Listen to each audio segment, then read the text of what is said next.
Hey, how you doing? I'm Kev, or KazuTrash, and welcome to another episode of the Gintama arc review series. Today, of the Ryugujo arc, we are covering 9 manga chapters, that's 174 to 182, and 4 anime episodes, and that is 115 to 118. Before I get into the review though, I want to highlight something. So a few days ago, it might be about a week or 2 weeks ago now, I'm not sure when I upload this, I'm very busy at the moment. Anyway, I asked you guys if you wanted me to bring back that segment in the beginning where it's like an AMV. It's kind of like an AMV slash intro segment of the arc review series. I stopped doing it around I can't really think of when I stopped, but I stopped because it got me some copyright claims and I didn't really want to deal with that, so I just stopped. But I asked and you guys overwhelmingly wanted it back, so without further ado, play that shit.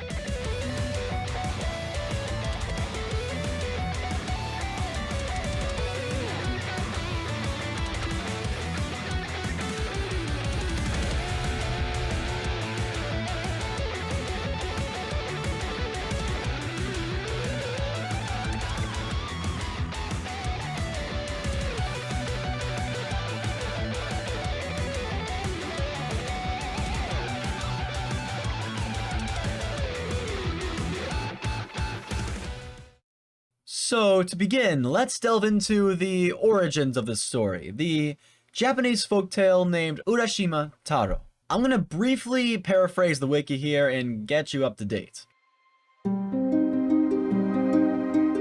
In the legend, a young fisherman named Urashima Taro is fishing when he notices a group of children torturing a small turtle. Taro saves it, and then a huge turtle approaches him and tells him that the small turtle he saved is the daughter of the Emperor of the Sea, Ryujin, who wants to see him to thank him. The turtle brings him to the bottom of the sea, to the palace of the dragon god, where he meets the small turtle yet again, who was now a lovely princess, Otohime. Taro stays with Otohime for 3 days, but soon wants to go back to the village and see his aging mother, so he requests permission to leave. The princess wishes him well and gives him a mysterious box called Tamete Bako, which will supposedly protect him from harm, but which she tells him to never open. When he arrives home, everything has changed. His home is gone, his mother has vanished, and the people he knew are nowhere to be seen. He asks if anyone knows the name of a man called Urashima Taro. They answer that they had heard someone of that name who vanished at sea long ago. He discovers that 300 years have passed since the day he left for the bottom of the sea.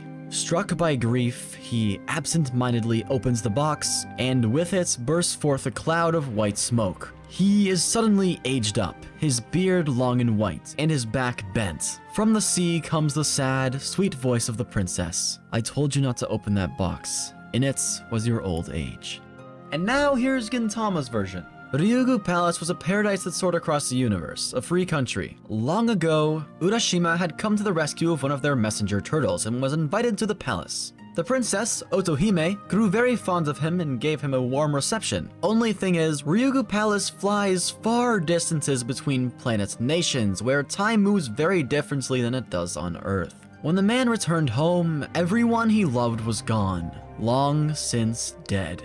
Urashima chose suicide after discovering the tragedy that had unfolded. Upon hearing this, Otohime became very sorrowful. The princess claimed his body and placed him into a cold sleep in hopes that he would one day awaken. She then sunk Ryugu Palace into the seas of Japan, and it never left since. She discarded her position and honor so this tragedy would never happen again. Little by little though, she changed. As Otohime grew older and past the 2,000-year mark, she became obsessed with staying beautiful, so that no matter how many thousands of years passed, Urashima could still recognize her. This was in hopes of avoiding what happened before happening again. She sent her soldiers everywhere in search of ways to keep herself young, but in the end they created a device that made people not younger but older. This was Treasure Box G. At some points, Otohime gave up her quest for eternal youth and beauty and decided to use the box as revenge against those who had what she no longer did. As you can see, the similarities between the two stories are pretty apparent. Just obviously some major things moved around and are given that Gintama twist. To begin the arc, the odd jobs are on a quest requiring them to find the suspicious man taking photos of women on the beach. That man just so happens to be Kaminashi, and Kagura ends up beating the hell out of him because of it. As compensation, the turtle ends up offering to bring them to Ryugu Palace, which he's apparently a guide for. Later on in the arc, we discover Kaminashi actually brought them here specifically, because apparently he sees the odd jobs and I guess the other guys as well as the only beings being capable of taking down Otohime and her plans. So the only way I can see this making sense is that Kaminashi actually knew of the Yorozuya's request this entire time, which doesn't really make any sense unless he's the one that requested the job in the first place, or had someone fill in for him so they didn't recognize him at first, and he puppeteered this whole event transpiring. So I guess Kaminashi was just out here playing 4D chess. I kind of just mentioned this, but with that being said, the other turtles that brought Hasegawa, Kyubei, Otai, and Katsura were also in on it, working with Kaminashi. But the only thing that doesn't really make any sense is why they started fighting each other. Why do they start fighting each other if they're all working towards the same goal? Unless they didn't really know they were working towards the same goal, but they're rivals. I don't know. Anyway, in any case, I was going to mention, what the hell happened to those turtles afterward? We don't see what happens to them later. Are they dead? Are they dead? Did they die in the battle? Because we don't see them at all in the entirety of the rest of Gintama. They are vanished. They very well might be dead right now. Anyway, let's move on. So, coincidentally, they end up washing ashore near Kaminashi's house. Here, Sorachi displays a depressingly heartbreaking what-if scenario of Shinpachi's imagination, where he's the sole survivor and goes through a whole castaway scenario in his head. Luckily, that doesn't happen, and the group eventually reunites. Here, we discover Kaminashi is either dead... What? Here we discover Kaminashi is either schizophrenic or was just screwing with them again while talking about his long-dead wife. Probably the latter because of how far ahead Kaminashi seems to think. Speaking of Kaminashi, he shows the gang the currently unfolding scenario going down on the mainland. Otohime ordered an all-out assault on Japan, turning the populace into their senile states using the aforementioned treasure box Gs. Meanwhile, Otohime somehow learns of Kaminashi's plan and sends about 20 to 40 guys to take down our heroes. Now, in my script here, I haven't mentioned that the following paragraph or so is my only bullshit moment of the arc. The moment where it doesn't really make any sense. But if you take into consideration Kaminashi's way far ahead thinking, then I think it makes sense, so let's get into it. What I'm talking about is every one of our group members are defeated and captured by those 20 to 40 guys that Otohime had sent. Granted, Gintoki or Katsura, two of the competitive leads, are now old men, but you still have Kyubei, Otai, Shinpachi, Kaminashi,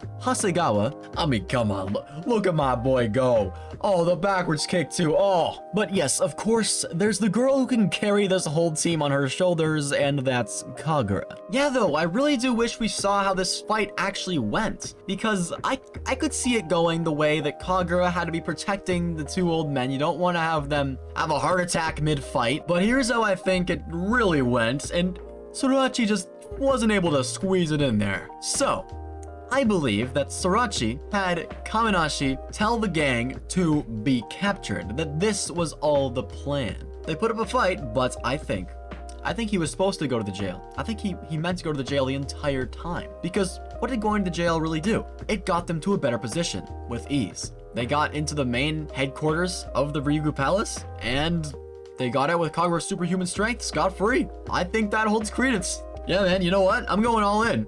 Lelouch? Nah, get him out of here. Kaminashi? Yes, sir. Yes, sir. Kaminashi. That's the main brain. So, like I mentioned, Kagura hilariously breaks out of the cell with ease and they quickly disguise themselves as turtles. Doesn't take long for them to be figured out though, so Hasegawa and Kaminashi sacrifice themselves by performing the world's worst rapid spin attack, leading into Hasegawa finally achieving his dreams as he falls to his death. Good job, buddy! Oh, that poor guy. The group splits up amidst the distraction into two parties. Kyubei and Kagura find themselves rescuing Otai, who had been taken to Otohime earlier, and then we have Shinpachi discovering his new career as a GSW. Before moving on to the serious stuff, I just want to mention how drop-dead hilarious this arc has been. What am I doing here? I'm doing the walk like an Egyptian thing. Anyway though, it's, like I said, the arc has been downright belly laugh hilarious, you know?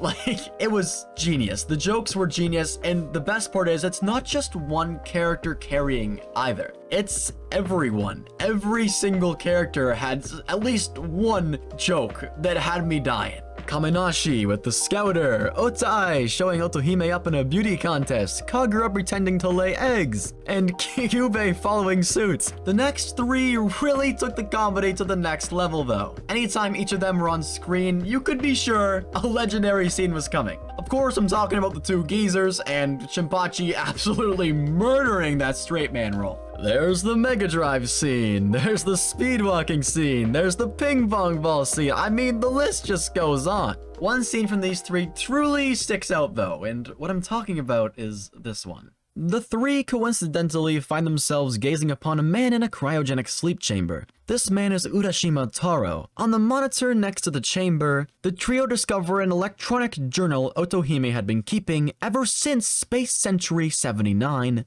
July 15th. Yeah, we receive an actual date for something. A treat. Whoa, voice crack. A treat Sorachi hardly ever gifts us with. Actually, I can't think of a single time Sorachi's ever mentioned a date besides this point. If there's more, I'd love to know, but I certainly can't think of any time at all when Sorachi's referenced a date. So this is a fantastic moment in Gintama history, right here. The only date ever mentioned. If we at least had one more date, it would mean much more than it does right now, but since we have nothing to really go off of, it doesn't really mean much, unfortunately. In the journal, she documented her regrets for ruining his life, reasons for him being here in the States, and her uncertainty as to if she's doing the right thing, since if he does awaken, it'll be the exact same scenario as before, but worse. This and the next scene are probably my favorite scenes of the arc. Throughout the past few episodes, we've gained bits and pieces of their story and were able to somewhat piece together the details of what generally happened, but what was missing was the emotional impact, that's personal aspect. We hadn't even seen Urashima's face yet, which we finally do in the following flashback, the one from Otohime's perspective. She is the only one who can remember his living, breathing self. During their space travels, Urashima uttered a few simple words that struck Otohime unbelievably deeply. 乙姫様、あんた、本当に綺麗だな。 What Urashima did that day was speak to her soul. This is the reason she never seeked out another partner. It's the reason she's done so much for him, too much for him. It's the reason after hundreds of thousands of years, she still adamantly has the same dream. Unfortunately though, with time comes corruption. That dream of staying beautiful for Urashima devolved into the current events through disparity. Luckily, Urashima somehow hacked his way into the computer and trusted the anti-aging vaccine to Shinpachi, who eventually entrusted it to Gen and Zura, where they inserted it into the cannon and the day was saved. As the palace is crashing down after its self-destruction, Otohime is saved by our main characters along with her men. Here, she learns from Katsura that, in a similar vein to Otohime, Urashima was thinking of her all this time as well, and was also acting as her guide through the darkness of the pitch-dark ocean. Like with Kyojiro in the last arc, Gintoki orders yet another person to live alongside their regrets with their soul on their sleeve. That person, of course, being Otohime. Thankfully, in contrast to the Guardian Dog arc, Gintoki doesn't have to witness another death on his watch, and Otohime manages to escape, where she rekindles her long-since burnt-out flame working at a snack shop. It's here where Urashima miraculously enters through the bar's curtains, and just like Otohime promised, she's able to greet Urashima just as beautifully as she was before.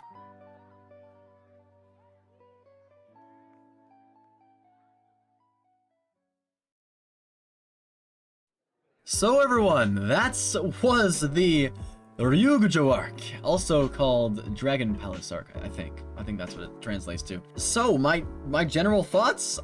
Well, I think it's the best arc we have seen up to this point in the Gintama arc review series. I don't say that lightly either. We've had the Yagyu arc, we've had the Guardian Dog arc, we've had, what was Kagura's arc called again? Umibozu arc, we've had the Umibozu arc. So many fantastic arcs, but I think this one takes the cake. Sorachi absolutely killed this retelling of the Urashima Taro story and twisted it in all the right ways that pulled at my heartstrings so much.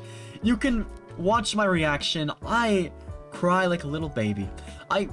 There was a larger part of the reaction where I just solidly sat here and just cried for a solid 10 or 15 seconds, but I decided to take that part out. But I left about 4 seconds of it in, of me just having the baby face. You know the faces babies make? Yeah, that was me.